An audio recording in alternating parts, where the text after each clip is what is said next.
Bible कहती है सुने हुए वचन के द्वारा कुछ लोगों को लाभ नहीं पहुंचा, क्योंकि वचन विश्वास के साथ बैठा नहीं। मैं कई बार सोचता हूं कि क्यों कुछ लोगों के अंदर वचन नहीं जाता। उसका रीजन है, लिखा है सुने हुए वचन के द्वारा उन्हें कोई फायदा नहीं हुआ, क्योंकि उनके मन भटक रहे थे। मैं जानता हूं कि हमारे पास बहुत छोटी प्लेस है और मन का भटकना भी अनिवार्य है, क्योंकि कई बार जब बच्चे यहाँ से वहाँ जाते हैं कोई उठता है बैठता है। लेकिन थोड़े इस बारे में अपने आप के लिए सोचिए कि आप अगर कुछ पाना चाहते हैं, यू मस्ट फोकस। आपको इस चीज़ के लिए फोकस करना बहुत ज़रूरी है। मैं आज दो बातें आपके साथ शेयर करना चाहता हूँ और मैं जानता हूँ ये दोनों ही हमारे लिए बहुत इम्पॉर्टेंट हैं, बहुत ज़रूरी हैं। आप में से कितने लोग ये बात जानते हैं, जब परमेश्वर ने इंसान को बनाया तब परमेश्वर ने उससे कहा कि तू काम करना 6 दिन और 7वें दिन आराम करना। और आप सब जानते हैं कि आदम कभी भी उस विश्राम में प्रवेश नहीं कर पाया। जब परमेश्वर ने देखा कि पहला इंसान फेल हुआ, तब परमेश्वर एक व्यवस्था लेकर आया जिसमें उसने एक और आज्ञा दी कि तुम मेरे लिए सबत का दिन मनाना, राइट, रेस्ट। और आप जानते हैं इजराइल के लोग भी इसमें फेल गए। लेकिन जब यीशु मसीह जो नई वाचा का मध्यस्थ है, जब वो आया तब उसने जानते हैं क्या कहा। आप में से कितने लोगों को ये वर्ड याद है? जिनको याद है प्लीज मेरे साथ दोहराइए, मत्ती 11:28। भी रुको, चलो मैं आपको बता देता हूं, फिर हम एक साथ कहेंगे, ठीक है? आप सब जानते हैं इसमें लिखा है, ए बोझ से दबे हुए लोगों मेरे पास आओ, मैं तुम्हें विश्राम दूंगा। आइए 1 2 3।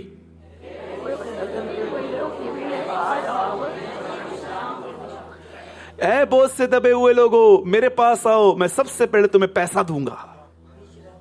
ए बोझ से दबे हुए लोगों मेरे पास आओ, मैं सबसे पहले तुम्हें चंगाई दूंगा।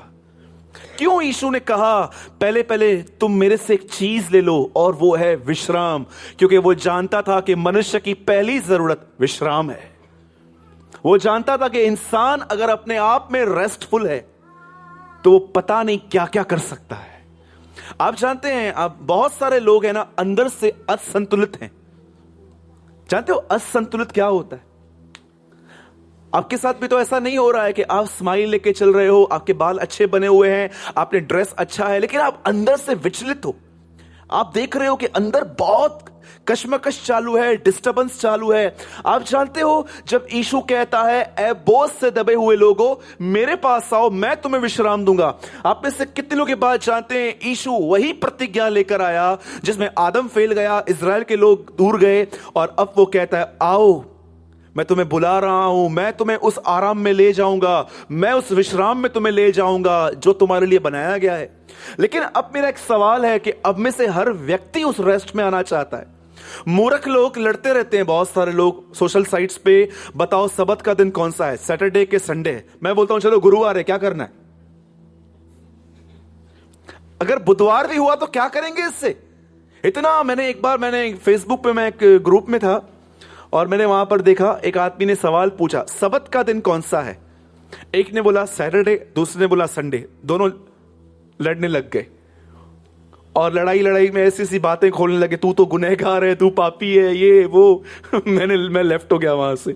मैंने कहा आने बेटा लड़ो। आप मुझे बताइए, अगर सबत का दिन सैटरडे है या संडे है, आपको इससे क्या मिलेगा? आपके और मेरे लिए सीखने वाली बात क्या है कि हम उस सबत में अंदर कैसे आए। और आप जानते हैं कैसे एक इंसान रेस्ट में आता है? आराम। आप जानते हो जब आप डिस्टर्ब रहते हो आप 10 मिनट काम नहीं कर पाओगे, लेकिन जब आपके अंदर आराम रहता है ना, आप घंटों पर घंटों काम कर सकते हो। इतनी शक्ति है उस विश्राम में जो यीशु लेकर आया। सबसे पहले मैं आपसे बात पूछना चाहता हूं, क्या आप उस विश्राम में प्रवेश करना चाहते हैं? जो करना चाहते हैं हाथ उठाइए, लिफ्ट योर हैंड। ओके, कुछ लोग नहीं करना चाहते हैं, गॉड ब्लेस यू। अब जो करना चाहते हैं मैं उनके लिए बात कर रहा हूं, ठीक है? लिसन जो मैं कह रहा हूं। इब्रानियों की पत्री में इस विश्राम में प्रवेश करने की चाबी लिखी है और लिखा है विश्वास के द्वारा हम उसके विश्राम में प्रवेश करते हैं। विश्वास तो हम सब करते हैं, लेकिन फिर भी परेशान है विश्वास तो हम करते हैं, कलीसिया आते हैं, किस बात पर विश्वास करने के लिए वो कह रहा है? समझो आपके लाइफ में कुछ ऐसा हो रहा है जो आप चाहते हो ना हो, और आप इससे बहुत डिस्टर्ब हो। आप में से कितने लोगों ने यह बात पढ़ी है, रोमियो 8:28, जो लोग परमेश्वर से प्रेम करते हैं उनके साथ जो भी हो परमेश्वर सारी बातें लेकर भलाई उत्पन्न करेगा। अब आप मुझे बताइए, अगर आप इस वचन को पढ़ते हो, आपने इस वचन को सुना कि यार हां, सूरज भाई ने सही कहा, यह वचन तो लिखा हुआ है कि जो उससे प्रेम करते हैं, ऐसा नहीं लिखा है जिनसे वो प्रेम करता है, वो पूरी दुनिया से प्रेम करता है। हर बाइबल की प्रतिज्ञा उनके लिए है जो उससे प्रेम करते हैं, जो परमेश्वर से प्रेम करते हैं उनके लिए, सबके लिए नहीं। डोंट बी डिसीव्ड, सबके लिए नहीं, उनके लिए जो उससे प्रेम करते हैं। इसका मतलब क्या है? यीशु ने कहा जो मुझसे प्रेम करते हैं वो मेरी आज्ञा को मानते हैं। मैं आपको एक स्टोरी बताता हूं, ये क्या है। एक, आप जानते हैं ना, पुराने जमाने में जब शादियां होती थी तो दूल्हे के पास एक तलवार होती थी बहुत बड़ी, तो तलवार लेके घूमते थे वो लोग। आप जानते हैं एक दिन क्या हुआ? एक शादी हुई एक किसी गांव में, और दूल्हे को इतनी बड़ी तलवार यहां पड़ी हुई थी। शादी हुई तो दुल्हन दोनों निकले घूमने के लिए, तो एक नाव में बैठ के वो दूसरी प्लेस पे जा रहे थे, और अचानक उस नाव में, उस झील में तूफान आ गया, और ये बंदा आराम से बैठा हुआ था और लड़की डर रही थी। उसने उसको बोला, तेरे को समझ में नहीं आ रहा है हो क्या रहा है, तू इतना रिलैक्स कैसे बैठा हुआ है? उस दूल्हे ने तलवार ली और अपनी नई नवेली दुल्हन के यहां पर रखी, और उसने कहा, तुझे डर लग रहा है? बोलती है, क्यों डर लगेगा? ये तलवार उसके हाथ में जो मुझसे प्रेम करता है, ये तलवार उसके हाथ में जो मेरा पति है। उसने कहा, मैं उससे प्रेम करता हूं जो जमीन और आसमान का मालिक है, हमें कुछ नहीं होगा। That is called faith. आप जानते हैं जिससे आप प्रेम करते हैं, आप ये भी जानते हैं जो आपसे प्रेम करता है।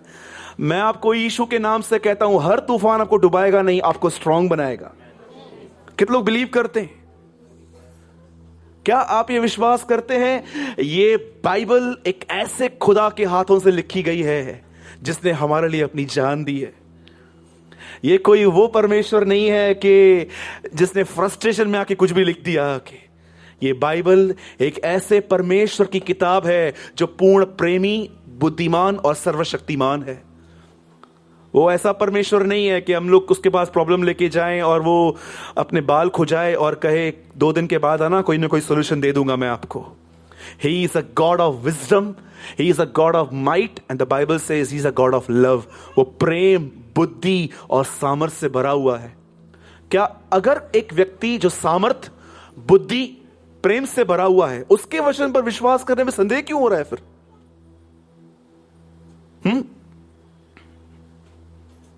मैं छत्तीसगढ़ में था और वहां पर एक यूथ मीटिंग थी, तो जितने भी जवान लोग आए थे, मैंने उनसे एक बात पूछी, आप में से कितने लोगों को चिंता है मेरी शादी कैसे होगी? बहुत सारे लोगों ने हाथ उठाया। बहुत सारे लोगों ने बोला, हाँ ब्रदर बात तो सही है, जीनियन प्रॉब्लम है, शादी कैसे होगी? मैंने उनसे एक बात पूछी, मैंने पूछा, क्या आदम ने परमेश्वर से कहा मुझे हवा चाहिए? उन्होंने बोला नहीं। मैंने कहा, इसहाक ने इब्राहिम को जाके पकड़ा क्या, मेरे को रिबेका चाहिए? नहीं। किसने अरेंज की इनकी शादियां? हाँ, आप जानते हो बाइबल में एक सुपर नेचुरल, एक इतनी सुपर मैरिज है, वो है रिबेका और इसहाक की। सब परमेश्वर ने अरेंज किया। तो आप इसी प्रभु की आराधना करते हैं कि किसी और की करते हैं? यही परमेश्वर है ना। तो जिसने इसहाक और रिबेका के लिए कुछ रखा वो आपके लिए नहीं रखेगा?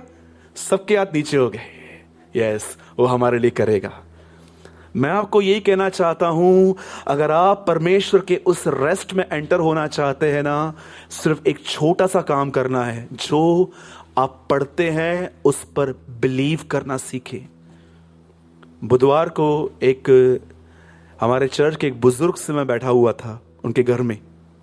उन्होंने मुझे एक बहुत अच्छी बात कही, बुधवार के दिन की बात है, मीटिंग पूरी हुई, हम लोग उनके हॉल में बैठे हुए थे। उस बुजुर्ग भाई ने मुझे एक बात कही, बोला, ब्रदर एक बात तो मैं एग्री करता हूं। मैंने बोला, क्या?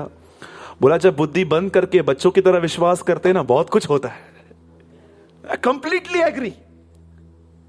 जब हम अपना बुद्धि, विजडम बंद करते हैं और उस पर बिलीव करते हैं, हम बहुत कुछ देखते हैं। बोलो आज कैलकुलेटर को चर्च में छोड़ के जा रहा हूं। बोलो अपने बाजू वाले को, कैलकुलेटर को चर्च में छोड़ दो आज। ब्रदर कैल्सी तो है ही नहीं, ये दिमाग क्या है? ये भी कोई कैल्सी से कम नहीं है। सारा दिन चलता रहता है, चलता रहता है, चलता रहता है। 2 का 4, 4 का 8, 4 का 8, 8 का 16। राइट है।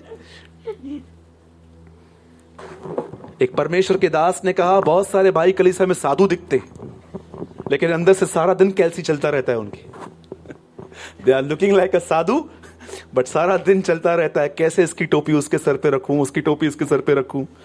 तो प्लीज आप ऐसी क्रिश्चियनिटी को फॉलो मत करना, ठीक है? बोलो मुझे उस विश्राम में आना है, ठीक है? चाबी एक ही है, जो आप पढ़ते हैं उस पर ट्रस्ट करें, ठीक है? आज की जो मीटिंग है, आज का जो वचन है, आज मैंने अपने वर्ड को एक टाइटल दिया है। वैसे मैं बहुत कम बार टाइटल देता हूं। आज का जो मैसेज है ना, वो आपके फेथ का चेकअप है। बोलो हम चेकअप के लिए आए हैं। हाँ, आज आपका चेकअप होगा। कई लोग होते हैं ना, महीने महीने चेकअप करवाते हैं और उनको पता चलता है कि यार मेरे अंदर मुझे कुछ क्यूर होने की जरूरत है। तो आज मैं ये विश्वास करता हूं कि जो लोग ये बिलीव करते हैं कि हम विश्वास में हैं, तो आज आपके फेथ का थोड़ा चेकअप होगा और आप इससे जानो। सबसे पहले मैं ये मीटिंग एक संत के क्विट से स्टार्ट कर रहा हूं। एक परमेश्वर के जन ने 8वीं सदी में अपने किताब में ऐसा लिखा, जो विश्वास परखा नहीं गया, उस विश्वास पर विश्वास करना गुनाह है। How many understand? 8वीं सदी में एक खुदा के खादिम ने अपनी किताब में लिखा, जो विश्वास परखा नहीं गया, उस विश्वास पर विश्वास करना पाप है। नहीं समझे? 3rd टाइम रिपीट करूं, वह विश्वास जो परखा नहीं गया, उस विश्वास पर विश्वास करना पाप है। जब मैं इस लाइन को पढ़ रहा था, और ये कोई ऐसा प्रचारक नहीं था जो हाथ उठा के कहेगा यीशु में आओ चंगाई मिलेगी, यीशु में आओ ये मिलेगा, यीशु में आओ बैंक में पैसे आ जाएंगे। ये सब वो जोकस प्रचारक नहीं थे। ये खुदा के साथ चलने वाले लोग थे। ये परमेश्वर से सुनते थे और बोलते थे। इसका मतलब क्या है कि विश्वास जो परखा जाएगा, ये है क्या? आप जानते हैं, एक यही चीज है जो परखी जानी बहुत जरूरी है। मैं अपना मैसेज स्टार्ट करने से पहले एक स्टोरी बताना चाहता हूं, जिसका जिक्र यीशु मसीह ने किया। और आप देखो ये क्या हो रहा है, यीशु बोलता क्या है और उसका अंत क्या हो रहा है। लिसन, यीशु अपने चेलों को प्रार्थना करना सिखा रहा था और उसने एक बात कही। एक स्त्री थी जो विधवा थी। बोलिए विधवा। यीशु अपने पैराबल में एक ऐसी स्त्री को नहीं लाया जिसके साथ पति था, लेकिन उसने अपने दृष्टांत में एक बात कही कि एक स्त्री थी जो विडो थी और उसके लाइफ में कोई प्रॉब्लम आई और वो अच्छे से जानती थी ये प्रॉब्लम को वो अपनी शक्ति से सॉल्व नहीं कर सकती। सब यहीं पर है? मैं फिर से कहता हूं, एक स्त्री थी जिसके लाइफ में एक प्रॉब्लम था और बाइबल यीशु मसीह उसके विषय में ऐसा कहता है कि वो एक विधवा थी और उसके पास खुद की शक्ति नहीं थी वहां से बाहर आने की। ऐसा लिखा गया है वचन के अंदर, वो एक न्यायाधीश के पास गई। इंग्लिश में जज लिखा गया है। वो एक न्यायाधीश के पास जाके कहती है, कृपया मेरा न्याय चुकाइए। और वो आदमी उसके एक बार में नहीं सुनता और कई बार बाइबल में एक साफ वर्ड लिखा गया है, वो उसे बार बार आकर कहती थी, कृपया मेरा न्याय चुकाइए। और जब बाइबल ऐसा कहती है कि वो एवरी डे उसकी चौखट पे जाके कहती थी, एक दिन वो आदमी इतना परेशान हो गया, उसने कहा ये स्त्री मुझे बहुत परेशान करती है, ना मैं परमेश्वर से डरता हूं ना मैं लोगों की परवाह करता हूं, मैं इससे क्यों डरूं, लेकिन इसने आ के मेरे नाक पे दम कर दिया है। उसके बाद लिखा है मैं उसका न्याय करूंगा। अब सुनिए, ये स्टोरी बताने के बाद यीशु कहता है, जब मनुष्य का पुत्र आएगा तो कितनों में विश्वास पाएगा। विश्वास कहां से आ गया? यह दृष्टांत तो प्रार्थना के ऊपर था। कितने लोगों ने बाइबल को आराम से पढ़ा है? इस मैसेज का लास्ट वर्ड है, जब मनुष्य का पुत्र मतलब यीशु समय वापस आएगा तो कितनों में विश्वास पाएगा? कई बार आप बाइबल पढ़ते हैं, हम कहते हैं ना, प्रभु ने इब्राहिम के विश्वास को परखा। उसने इसहाक को कहा अपने बेटे को बलिदान कर। आराम से पढ़िए। जब इब्राहिम अपने बेटे को बलिदान कर रहा था, तब प्रभु से कहता है, अब मैं निश्चय जान गया कि तू मेरा भय मानता है। यह परीक्षा विश्वास की नहीं थी, यह परीक्षा भय की थी, कि देखूं तू मेरा भय मानता है कि नहीं मानता है। मैं सोच रहा था, प्रभु आपने उनको सिखाया कि प्रार्थना क्या है आप, और लास्ट में आप कहते हो जब मनुष्य का पुत्र आएगा तो विश्वास पाएगा कि नहीं पाएगा। आप जानते हैं यीशु क्या कह रहा था? जो सच्चे विश्वास करने वाले लोग होते हैं ना, जब उनकी प्रार्थना एक बार नहीं सुनी जाएगी ना, वो बार बार मेरे पास आएंगे। मैं ऐसा विश्वास कितनों में पाऊंगा? जीसस प्रीच कि कौन से वो लोग होंगे जो एक बार प्रार्थना करेंगे मुझसे, और उसके बाद जब वो देखेंगे आंसर नहीं आया है, वो दोबारा आएंगे। ट्वाइस, थ्राइस, 4 बार, 5 बार वो उसके पास आते रहेंगे, आते रहेंगे। यीशु ने कहा खटखटाओ तो तुम्हारे लिए खोला जाएगा। वो उसके पास जाते रहेंगे, मुझे परिवार से बचा, मुझे पाप से छुड़ा, मुझे पवित्र आत्मा से भर, मेरे परिवार के प्रभु तू पूरा पूरा उद्धार कर। जब तक वो रिजल्ट नहीं देखेंगे, वो उसके पास जाते रहेंगे। ये सब बताने के बाद वो कहता है, कितनों में ऐसा विश्वास है? How amazed. स्टार्ट कहां हुआ था, खत्म कहां होता है? वो सिखाता है प्रार्थना ऐसे करो। लास्ट में वो कहता है, और मैं आपको यीशु मसीह के नाम से कहता हूं, अगर आपकी प्रार्थना रुक चुकी है, मैं आपको सच कहता हूं, आपको समय आ चुका है, खुदा को पुकारो, उससे कहो, प्रभु मैं शैतान के हाथों में क्या आऊंगा? मैं ऑलरेडी शैतान के हाथों में आ चुका हूं, मुझे छुड़ा यहां से, मेरी प्रेयर लाइफ को हील कर। लोग सिर्फ यही कहते हैं, सर के दर्द को हील कर, हाथ के पांव को हील कर, ये कर वो कर। आप में से कितने लोग ये प्रेयर करते हैं, Lord heal my prayer life, मुझे छू। जकरिया कहता है अंतिम समयों में वो लोगों पर पवित्र आत्मा उड़ेलेगा ताकि लोग प्रार्थना कर सके। आप में से कितने लोग ये बात जानते हैं पवित्र आत्मा क्यों आया? जानते हैं मैं अपनी आत्मा में आज क्या देख रहा हूं? आप में से बहुतों की प्रेयर लाइफ डाउन हो चुकी है, और आप में से बहुत सारे जो प्रेयर करते भी है ना, आपकी प्रेयर सिर्फ और सिर्फ दिमाग से है। आपने अपने आप को खुदा के सामने उंडेलना बंद कर दिया है। आप जानते हो 2 प्रेयर्स होती हैं, एक होती है रिलीजियस प्रेयर, एक होती है स्पिरिचुअल प्रेयर।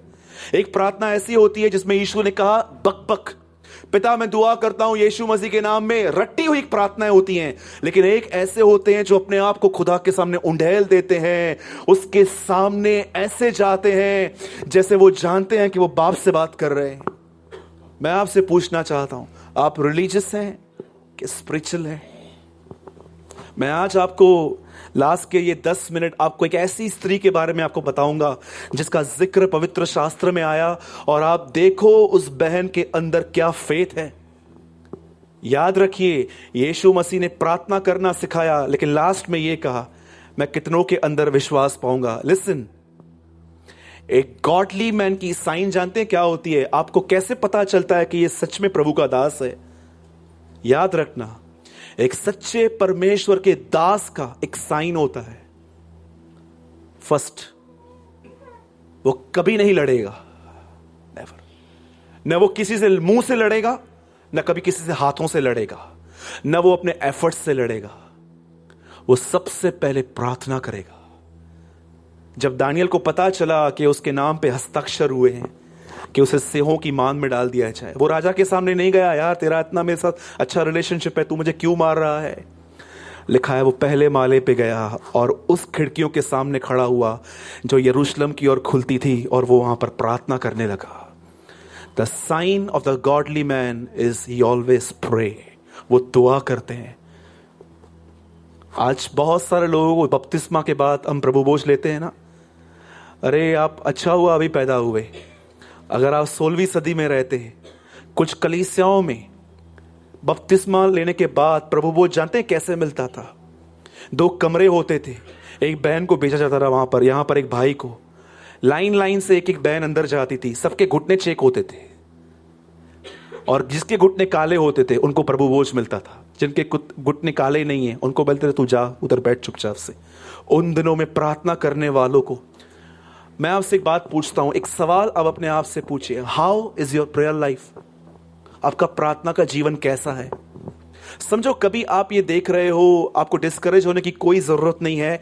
अगर आप ये देख रहे हो कि आपकी प्रार्थना लगभग रिलीजियस हो चुकी है या आपकी प्रार्थना बिल्कुल खत्म सी हो चुकी है, क्या आप परमेश्वर को पुकारते हो कि प्रभु मेरी प्रेयर लाइफ को ठीक कर, मुझे वापस वो आग दे प्रार्थना करने की, कि जहां कहीं आप उन दिनों को याद करो, आप ट्रेन में, बस में, हर जगह पे आप प्रार्थना करते थे। उन दिनों में परमेश्वर से प्रेम करना आपके लिए इतनी मजे की बात थी, लेकिन आज बहुतों के लिए परमेश्वर से प्रेम करना एक बर्डन क्यों बन चुका है? जानते क्यों? याद रखिए इस बात को, जब आप अपनी जिंदगी में परमेश्वर को छोड़ के किसी और को पहला स्थान दोगे ना, पीछे सब कुछ बिगड़ता जाएगा। मैं नहीं कहता हूं एक ही टाइम पे, लेकिन slowly slowly slowly slowly slowly slowly सब कुछ बिगड़ता जाएगा। ये इसीलिए बिगड़ेगा ताकि आप ये बात जानो कि जो चीज जहां रखनी चाहिए उसको वहां रखनी चाहिए। इसीलिए बाइबल कहती है कुछ चीजें अंतिम समय में हिलाई जाएंगी ताकि तुम्हारा ध्यान उन चीजों पे जाए जो हिलने की नहीं है। इस बात को जानिए, ठीक है? आइए मेरे साथ खोलिए मरकुस। जिनके पास भी प्रभु का वचन है आप मेरे साथ खोल सकते हैं मरकुस की किताब।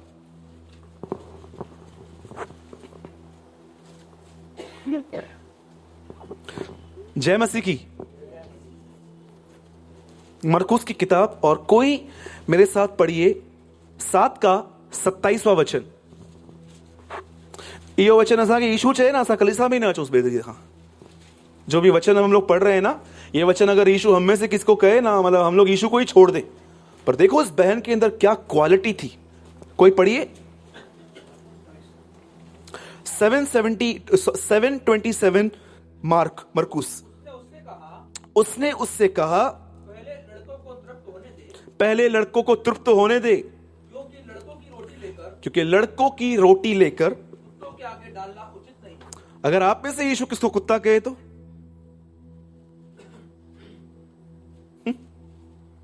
समझो ये चर्च वैसे भी प्रभु का ही है। समझो यीशु एक दिन प्रचार करने आ रहा है यहां पर, और वो अगर आप किसी भाई को डॉग कहे तो आएंगे नेक्स्ट डे चर्च में। डोंट वरी, एक्चुअली जब यीशु यहां पर कहता है डॉग, तो उस बहन को कुत्ता नहीं कह रहा है, सवाल ही नहीं है, वो ऐसा है ही नहीं, लेकिन वो कुछ मतलब है जो आज आपको समझना है। मैं चाहता हूं आप सब इस समय भी यहां ध्यान दीजिए और आप इस वचन को समझिए। बाइबल एक स्त्री के विषय में बताती है, और ये स्त्री प्रभु में नहीं थी, अन्य जाति थी। इसके ऊपर लिखा गया है रिफुन की जाति की स्त्री का विश्वास। एक अन्य जाति से स्त्री आई थी, और आप जानते हैं स्त्री के लाइफ में प्रॉब्लम क्या है? इस बहन के घर में उसकी बेटी के अंदर अशुद्ध आत्मा है। आप में से कितने लोग ये बात जानते हैं दुष्ट आत्मा और अशुद्ध आत्मा में क्या अंतर होता है?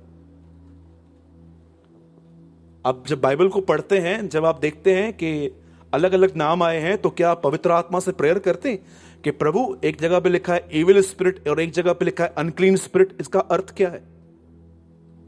क्या डिफरेंस है दुष्ट आत्मा में और अशुद्ध आत्मा में? बाइबल ऐसा कहती है कि इस बच्ची के अंदर अशुद्ध आत्मा थी। आप जानते हैं अशुद्ध आत्मा क्या होती है? आत्मा से अंदर पजेस होना अलग है, उस आत्मा के प्रभाव में आना एक अलग बात है। याद रखिए, अशुद्ध आत्मा का एक काम यह है आपको हमेशा अशुद्ध विचार देना, और दुष्ट आत्माओं का एक काम यह है हमेशा आपकी इच्छा शक्ति को चुराना। आप जानते हैं बाइबल के अंदर कहां भी नहीं लिखा गया है कि पवित्र आत्मा बांध देगा, दुष्ट आत्मा भर देगा। उल्टा लिखा है पवित्र आत्मा भर देगा, दुष्ट आत्मा बांध देगा। आप जानते हैं जब पवित्र आत्मा एक मनुष्य को भरता है, भरने के बाद भी आपकी इच्छा शक्ति कि आप क्या करना चाहते हैं क्या नहीं करना चाहते हैं आपके हाथ में ही रहती है। लेकिन जब दुष्ट आत्मा किसी को बांध देता है ना, उसकी पूरी इच्छा शक्ति दुष्ट आत्मा के हाथ में होती है। Now you are in my control. और जानते हो अशुद्ध आत्मा क्या करता है? वो हमेशा आपको अशुद्ध विचार देता है।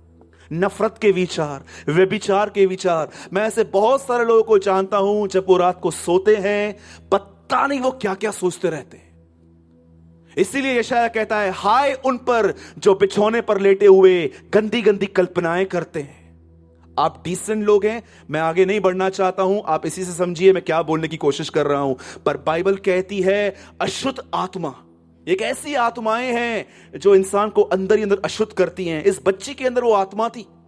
और आप जानते हैं, जब इस बच्ची के अंदर अशुद्ध आत्मा थी, इसकी मां को यह बात पता थी। वो दौड़ के यीशु के पास जाती है और कहती है, प्रभु मेरे घर चलिए और मेरी बेटी को ठीक कीजिए। अब यीशु का आंसर सुनो, यहां पर क्या होता है। यीशु उसे कहता है, बच्चों की रोटी कुत्तों के आगे नहीं डालते, पहले बच्चों को खाने दो। अब बहुत सारे लोग इस वचन को समझ नहीं पाते हैं। कुत्ते कौन है, बच्चे कौन है, रोटी कौन है। बहुत सारे लोग समझते हैं कि यीशु उसको कुत्ता कहा। जी बिल्कुल भी नहीं। लिसन, मैं सबसे पहले यह बताना चाहता हूं, सुनिए, बच्चों की रोटी कुत्तों के आगे नहीं डालते। 3 शब्द हैं यहां पर, बच्चे, कुत्ते, रोटी। इन तीनों को तोड़िए। बच्चे कौन है, कुत्ते कौन है, रोटी कौन है। इतना तो तय है कि यीशु जीवन की रोटी है। राइट है, एग्री। बच्चे, आप जानते हैं यीशु किन्हें बच्चे कह रहा है, किन्हें कुत्ते कह रहा है। सुनिए, एक ऐसी जाति जिसने हमेशा प्रभु को ढूंढा था, वो थी इज़राइल। और यीशु उनको कहता है, मैं पहले पहले इन लोगों के लिए आया हूं।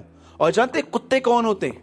कौन है कुत्ते? आप इससे कितने लोगों ने प्रकाशित वाक्य में पढ़ा है? जादू टोना करने वाले, व्यभिचारी, मूर्ति पूजक, झूठ के गढ़ने वाले। और वहां लिखा है कुत्ते कभी परमेश्वर के राज्य में नहीं आएंगे। अब मुझे बताइए वहां पर कुत्तों का अर्थ क्या है? लिसन, आज बहुत सारे लोग जानते हैं कैसे जिंदगी जी रहे हैं। लिसन, वो एवरीडे उठते हैं, प्रेयर करते हैं, अपना पाप कबूल करते हैं और सेम डे उसी पाप में गिरते हैं। सेकंड डे उठेंगे, फिर से वो पाप कन्फेस करेंगे, प्रभु मुझे गुस्सा आता है, सेम डे वही निंदाएं करेंगे। तीसरे दिन वही प्रार्थना करेंगे, फिर से उठेंगे। आप जानते हो पाप मानना और पश्चाताप का अंतर क्या है?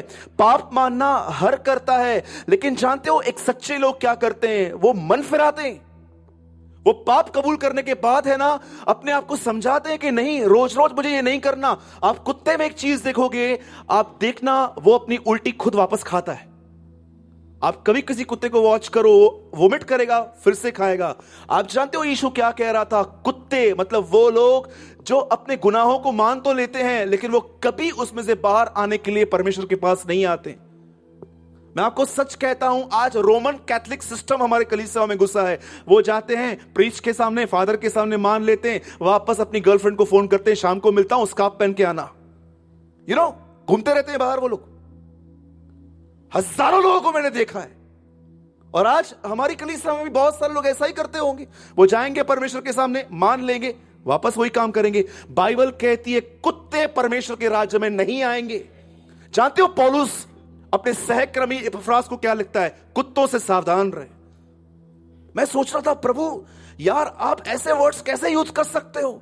हां, आप जानते हैं क्यों बाइबल में लिखा गया है, मैं घमंडियों का सामना करता हूं। मैंने एक दिन परमेश्वर से पूछा, प्रभु ऐसा क्यों लिखा है आप घमंडियों का सामना करते हो? क्योंकि मैं चाहता हूं वो भी बचाए जाए, इसीलिए मैं उनका विरोध करता हूं, मैं उनका सामना करता हूं। काश एक घमंडी टूटे, मेरे पास आए और उसका उद्धार हो। परमेश्वर जानता है कि घमंडियों का सामना करने से ही वे बचेंगे, इसलिए उनका सामना करता है। आप जानते हैं यहां क्या हुआ? जब उस स्त्री ने सुना कि वो ऐसा कह रहा है कि मैं रोटी हूं, मैं इज़राइल के लिए आया हूं, मैं तुम लोगों के लिए पहले नहीं आया हूं, उसके बाद भी जानते हो स्त्री क्या कहती है? सत्य है प्रभु, कुत्ते भी तो चूर चार खाते हैं ना। उसके बाद यीशु कहता है, जा तेरी बेटी चंगी हो गई है, अपने विश्वास के कारण तू चली जा यहां से। मुझे एक बात बताइए, किस चीज ने जीसस को इंप्रेस किया? आप जानते हैं जब पतरस पानी पे चल रहा था, यह चीज यीशु को इंप्रेस नहीं कर रही थी। जो चीज यीशु को इंप्रेस कर रही थी वो ये थी, जब वो डूब रहा था उसने कहा, हे प्रभु मुझे बचा। आप में से कितने लोग के बाद जानते हैं परमेश्वर को यह चीज इंप्रेस करती है जब आप सब बातों को छोड़ के उसे पुकारते हो। अरे पुकारना सिर्फ ये नहीं होता है कि प्रभु मुझे बचा। एक ऐसी जगह पे आप आके पहुंचते हो जहां पर आपके प्राण खुदा को पुकारते हैं, प्रभु मुझे यहां से निकाल, मुझ पर यहां से दया कर। ऐसा लिखा है कि जब इजराइल के लोगों ने यहोवा को दुहाई दी, तब यहोवा ने मूसा से कहा, जा उन्हें निकाल। आप जानते हैं आज बहुत सारे लोग परमेश्वर को पुकारते नहीं हैं। उनकी एक ट्रेडिशनल प्रेयर है, पिता मैं दुआ करता हूं यीशु के नाम में, आज मेरे दिन को आशीष करना, आज मुझे बचाना, आप मुझे संभालना। और परमेश्वर भी जानता है सब कुछ इनके माइंड से आता है। याद रखिएगा, परमेश्वर आपके शब्द नहीं, सबसे अधिक यह देखता है कि आपके शब्द किस आत्मा से आ रहे हैं, किस स्पिरिट से आ रहे हैं। क्या वो बर्डन से आ रहे हैं कि जस्ट आपको आज चर्च में सिखाया गया इसीलिए आ रहे हैं। एक स्त्री जिसके घर के अंदर एक बच्ची बीमार है, वो उसके सामने जाती है और यीशु इतने हार्ड वर्ड्स कहता है उसे कि बच्चों की रोटी, मैं रोटी हूं, मैं तुम लोगों के लिए, कुत्तों के लिए नहीं, पर मैं पहले इजराइल के लोगों के लिए आया हूं। उसके बाद भी वो खड़ी रही। आप मुझे बताइए, आप में से कितने लोग ऐसे हैं जो आप देखते हैं कि परमेश्वर, आप प्रभु से कुछ प्रेयर कर रहे हैं और आप देख रहे हैं, मैं आपको सच कहता हूं, मैं 9 सालों से एक प्रेयर कर रहा हूं, मुझे आज तक उस प्रेयर का आंसर नहीं मिला है। 9 इयर्स मैंने बीच में प्रेयर करना बंद कर दिया था और मुझे प्रभु ने कहा, मत बंद कर, अपने समय में उत्तर आएगा, तू प्रेयर कर। आप जानते हो फेथ का जो ट्रू फेथ, जो आपको मैं आज समझा रहा था, चेकअप, आप जानते हो सच्चे विश्वास का चिन्ह क्या है? मैं प्रार्थना करना बंद नहीं करूंगा। That is faith. आप में से कितने लोग इस प्रकार के फेथ में चलते हैं? आप जानते हैं, मैं क्लास बाद आपको बता के खत्म कर रहा हूं, और मैं जानता हूं ये बात पुराने लोगों के लिए बहुत इंटरेस्टिंग की बात। आप में से कितने लोग दानियल को जानते हैं? 17 साल की उम्र में वो बेबीलोन पहुंचाया गया, राइट? सबको पता है। अपनी पूरी जिंदगी दिन में 3 बार वो प्रार्थना करता था। अगर वो 100 साल छोड़ो, अगर वो 80 साल भी जिया, 80 साल 3 प्रार्थनाएं मल्टीप्लाई करो, कितना हो रहा है? अगर एक आदमी 3 बार एक ही प्रार्थना कर रहा है और उसने 80 साल प्रार्थना की थी, तो कितना प्रार्थना हुआ? घर जाके आप मल्टीप्लाई करना। और आप जानते हैं उसने हमेशा एक ही प्रार्थना की थी, हे खुदा, हमें यहां से गुलामी से छुड़ा और हमें यरूशलेम ले चल। मुझे एक बात बताइए, जब दानियल ये प्रार्थनाएं करता था, क्या इजराइल छूटा? आप जानते हैं इजराइल कब छूटा? दानियल के मरने के बाद। दानियल मर गया, लेकिन आप ये बिलीव कर सकते हो, दानियल की प्रार्थना का उत्तर उसकी मृत्यु के बाद आया था। आपको क्या लगता है, अगर आप परमेश्वर के पास बार बार जाओगे, बार बार जाओगे, बार बार जाओगे, आपको क्या लगता है आपकी प्रार्थना ऐसे ही जाएगी? पौलुस कहता है, मसीह में किया गया तुम्हारा कोई भी परिश्रम व्यर्थ नहीं जाता। मैं आपको आज बताना चाहता हूं, जो ट्रू फेथ होता है, जो सच्चा विश्वास होता है, वो ये होता है कि आप परमेश्वर के पास तब तक जाते हो अपनी रिक्वेस्ट लेकर जब तक आपको उस चीजों में परमेश्वर का हाथ नहीं देखते हो। मैं आपसे पूछना चाहता हूं, आप में से कितनों के पास ये फेथ है? आप जानते हैं, मैं अभी प्रीच कर रहा था, आप में से बहुत सारे भाई बैकस्लाइडर्स हैं। यहां पर बहनों की बात नहीं कर रहा हूं, आप में से बहुत सारे भाइयों का सिर्फ एक्टिंग बड़ा लाइफ चालू है यहां पर। मैं आपको सच बोलता हूं, आज से बहुत साल पहले दिनेश और मैं, अभी कल की बात है, हम एक पुरानी क्लिप देख रहे थे। एक परमेश्वर के दास प्रचार कर रहे थे। उसके प्रचार करने के बाद एक आदमी ने दूसरे से, जानते क्या बात की? ऐसे हाथ रख के बोलता है, यार ये किस प्रकार का प्रचारक है, कितना हार्ड प्रीच करता है। और ये ब्रदर ने जाके उस भाई को बोल दिया कि आपके लिए ऐसा बोल रहा है ये कि आप बहुत हार्ड प्रीच करते हो। और उस परमेश्वर के दास ने उसको बुलाया, बोला इधर आ। और जब वो आगे गया और उसके शोल्डर पे हाथ रख के उसको बोलता है, सुन, मैं जानता हूं मैं हार्ड प्रीच करता हूं, बट न्याय के दिन जब तू प्रभु के सामने खड़ा होगा, तो टर्न होके मुझे बोलेगा, थैंक यू ब्रदर, आपने मुझे शिक्षाएं दी थी। उस दिन तू मुझे सराहेगा। मैं आप सबसे आज मैं पता नहीं क्यों मुझे भाइयों के लिए आज बहुत बर्डन था। मैं आप सब भाइयों से एक बात पूछना चाहता हूं, how is your prayer life? आप भाइयों, सिर्फ भाइयों से पूछ रहा हूं, मैं बहनों से भी एक सवाल पूछूंगा आज। मैं पहले भाइयों से पूछता हूं, आपका प्रार्थना जीवन कैसा है? क्या आप एवरी डे अपना थोड़ा समय निकाल के प्रभु के साथ बिताते हैं? नहीं तो मैं आपको सच कहता हूं, ये दुनिया, ये फ्रस्ट्रेशन, ये दुनिया की बातें आपको निगल जाएंगी, आपको पता तक नहीं चलेगा। सच कहता हूं। मैं आज बहनों से एक बात पूछना चाहता हूं, क्या एक चीज जो आपको आज, जो मैं बहनों से पूछना चाहता हूं ये है, और मैं जानता हूं आप में से जो बड़ी उम्र की हैं मैं उनके लिए एक बेटा हूं, और जो मेरी हम उम्र की हैं मैं आपके लिए एक भाई हूं। मैं आज बहनों से और उन माताओं से, उन माओं से क्वेश्चन पूछता हूं। मैं चाहता हूं आप इस बात का उत्तर अपने आप को दीजिए। आप लोगों से अधिक बात करते हैं कि परमेश्वर से?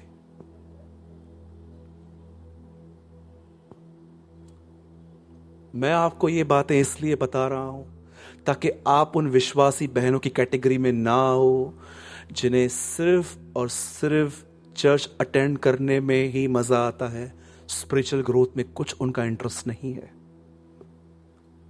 मैं ये बिल्कुल नहीं कहता हूं कि आपको किसी से बात नहीं करनी है। मसीह की देह है हम, एक दूसरे के साथ हमें संबंध रखना है। बहनों को बहनों से रखना है, भाइयों को भाइयों से रखना है। पर आज मैं बहनों से एक सवाल पूछता हूं, क्या आप जितना लोगों से बात करते हैं, क्या उससे अधिक आप परमेश्वर से बात करते हैं? जब बाइबल कहती है निरंतर प्रार्थना करो, तो बाइबल ये नहीं कहती है कि 24 घंटा प्रार्थना करो। बाइबल ये बताती है कि कुछ समय प्रभु के साथ बैठ के उसके साथ चलते फिरते सहभागिता रखना सीखो। आप जानते हैं, अगर आप में से कोई भी बहन अपने घर पे रूटली बात करती है, यह साइन है कि वो खुदा से बात नहीं करती। क्या ऐसा हो सकता है कि एक भाई बहन परमेश्वर से बात करते हैं और वो इंसान से रूडली बात करते हैं और खुदा उनको रोकेगा नहीं? याकूब कहता है, एक ही झरने से मीठा और खारा जल दोनों नहीं निकल सकते। आप जानते हैं, जो लोग परमेश्वर से बात करते हैं उसका साइन क्या है? उनकी जुबान से मीठा जल निकलता है, लेकिन जिनके अंदर से खारा जल निकलता है, रूड वर्ड्स निकलते हैं, हर्टफुल वर्ड्स निकलते हैं, भजनकार कहता है इनका बोलना तलवार के नहीं चुभता है। जिनकी भी जुबान हार्ड है, यह चिन्ह है कि वो जुबान खुदा से बात नहीं करती। How many agree? Yes brother, बंद करो, बहुत हो गया अभी। कितने लोग एग्री कर रहे हैं मेरे साथ? बोलो यीशु मसीह की। कितने भाइयों को हर्ट हुआ? ब्रदर मैं नेक्स्ट फ्राइडे से नहीं आऊंगा। कोई बात नहीं, जगह खाली हुई, किसी और को इनवाइट करेंगे हम।